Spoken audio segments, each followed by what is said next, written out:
Hello everyone, welcome back to my channel. आज हम लोग गोलीय दर्पण की फोकस दूरी और उसकी वक्रता त्रिज्या में क्या संबंध होता है उसके बारे में पढ़ेंगे। और आगे अवतल दर्पण में r बराबर 2f या इसको f बराबर r/2 को प्रमाणित किस तरह से किया जाता है इसके बारे में सीखेंगे। वीडियो चालू करने से पहले चैनल को सब्सक्राइब कर दें। अगर वीडियो अच्छा लगे तो वीडियो को लाइक करें। तो चलिए स्टार्ट करते हैं। वक्रता गोलीय दर्पण की फोकस दूरी वक्रता त्रिज्या की आधी होती है। क्या होती है कि गोलीय दर्पण की जो फोकस दूरी होती है वक्रता त्रिज्या की आधी होती है। फोकस दूरी को स्मॉल f से डिनोट करते हैं और वक्रता त्रिज्या को कैपिटल R से। तो क्या होता है f बराबर r/2। अगर इसी को दूसरे रूप में लिखेंगे तो r बराबर 2f। अब हम लोग अवतल दर्पण में r बराबर 2f को प्रमाणित करें, किस तरह से करेंगे। तो सबसे पहले इसका हम लोग फिगर बनाएंगे, उसके बाद हम समझेंगे किस तरह से बनता है।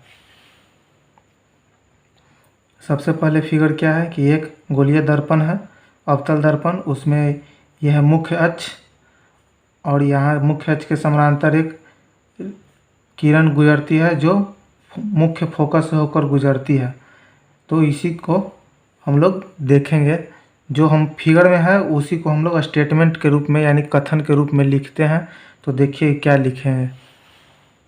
क्या है यहाँ देखिए लिखा हुआ है कि माना कि m और m डैश एक अवतल दर्पण है जिसका ध्रुव क्या है p है, जिसका ध्रुव हम लोग p है।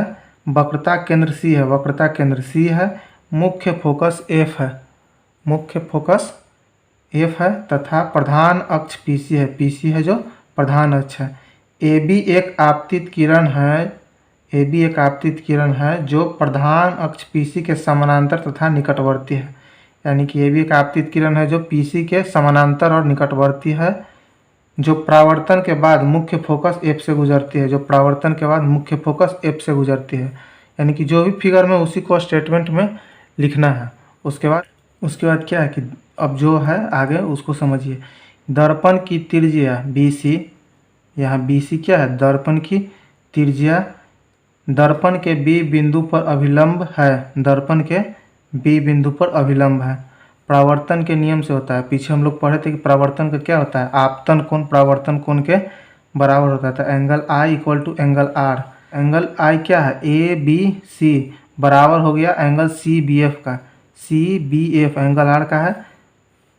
इक्वेशन इसको फर्स्ट मानेंगे। सेकंड में है AB समानांतर है CP का, जो AB है PC का समानांतर है और CB उससे मिलती है, CB उससे मिलती है। इसीलिए एंगल एंगल ABC बराबर हो जाएगा किसके, एंगल BCF से किसके, एकांतर कोण बराबर होता है उससे।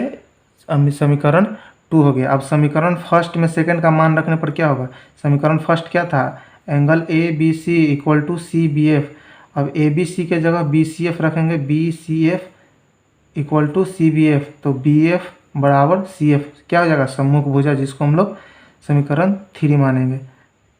आगे है कि माना कि दर्पण का द्वारक बहुत छोटा है, इसलिए बिंदु B P के बहुत ही निकट है। हम लोग मान के चलें कि दर्पण का जो द्वारक है ये बहुत ही छोटा है, तो बिंदु B P के निकट है, इसीलिए हम लोग इसको मानेंगे BF इक्वल टू PF। लगभग हम लोग मान के चलेंगे। तो BF की जगह हम लोग समीकरण 3 से लिख सकते हैं क्या, BF की जगह CF इक्वल टू PF।